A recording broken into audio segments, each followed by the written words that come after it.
Yeah, I was just talking about on Thursday, a little cold, maybe that comfort food. I don't know, French dip, that definitely smells like an option. Yes, it certainly does, and maybe one to put on your list for meals this week. We've got Feed Your Family Tonight here. Marie with us to talk about French dip sandwiches.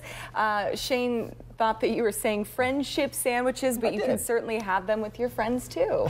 Absolutely. French dip sandwiches definitely can feed a crowd. I often will make a very large roast and serve half of it one night and then freeze it and pull it out for a quick meal later on. And it's really very, very simple. I'm starting with a roast here. This is about a 2.5 pound arm roast. You can use chuck, you can use sirloin, really any kind of beef roast will work.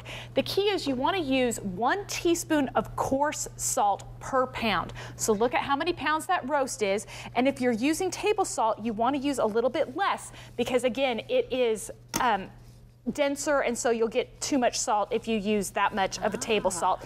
And I just rub it into the meat with a 1/4 teaspoon of pepper per pound, and you really want to kind of push it in and rub it all around. If you have some excess fat, you can cut it off, but I like to have a little bit to kind of flavor the juices as we go.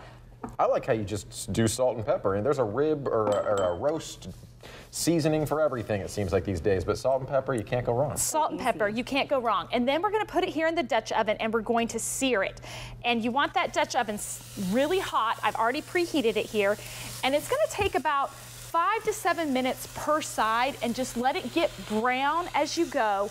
And then you're going to top it with some onions. Now, if your family loves onions, you can put in extra. For this 2.5 pound roast, I put in about 2 onions, and you kind of break up the half moons and just move it all the way around the roast. If your family does not prefer onions, put 1 in to flavor it and then pull it out before you serve it.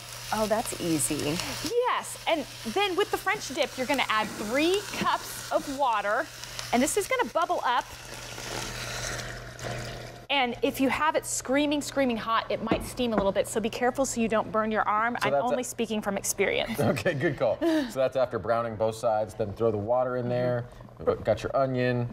Right, and then just put the lid on it and turn the stove off and put it in the oven at 350 degrees for about 3.5 hours, 3 to 3.5 hours.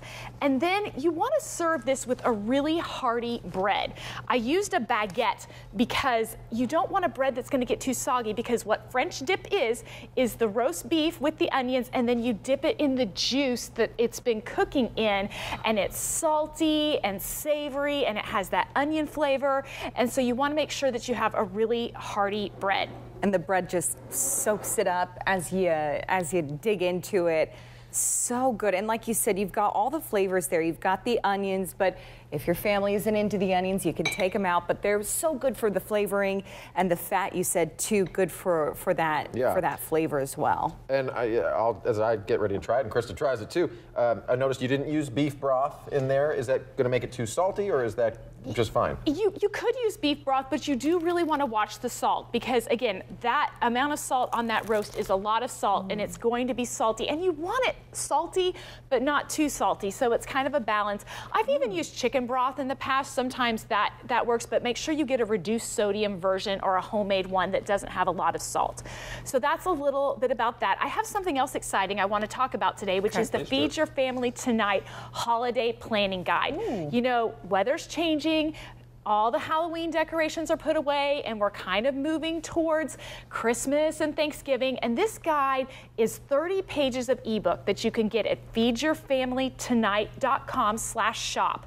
And it has planning pages for gift giving, looking at your holiday activities, looking at Christmas cards and holiday decorations, and also a big thing for planning large family gatherings like Thanksgiving, where you can look at what you need to do a week ahead, a day ahead, the day of the event, to make sure that you enjoy your time with your family and not feel so stressed this holiday season. All right. Punt the procrastination out of the holiday season this year. I don't know. love that. I honestly don't know what it would look like to not be stressed at the holidays, but it's worth finding out. So. It really is. And it's all just about being intentional. The gift giving is really nice because you can list all of the gifts that you want to get for all the different people and then look at all the stores and do one shopping trip at that store and do one shopping trip at that website so that you save on shipping. It's all about getting everything into usable chunks that are together so you're not making multiple trips. Yeah, you're there to help us out, to help me out. planner. Marie, you just did make this a friendship sandwich after all. Thank you so much. Oh, I love it. Marie, thank you. All of that information, where to get the book online, feedyourfamilytonight.com. Marie, thank you so much for being with us. Oh, it's my pleasure.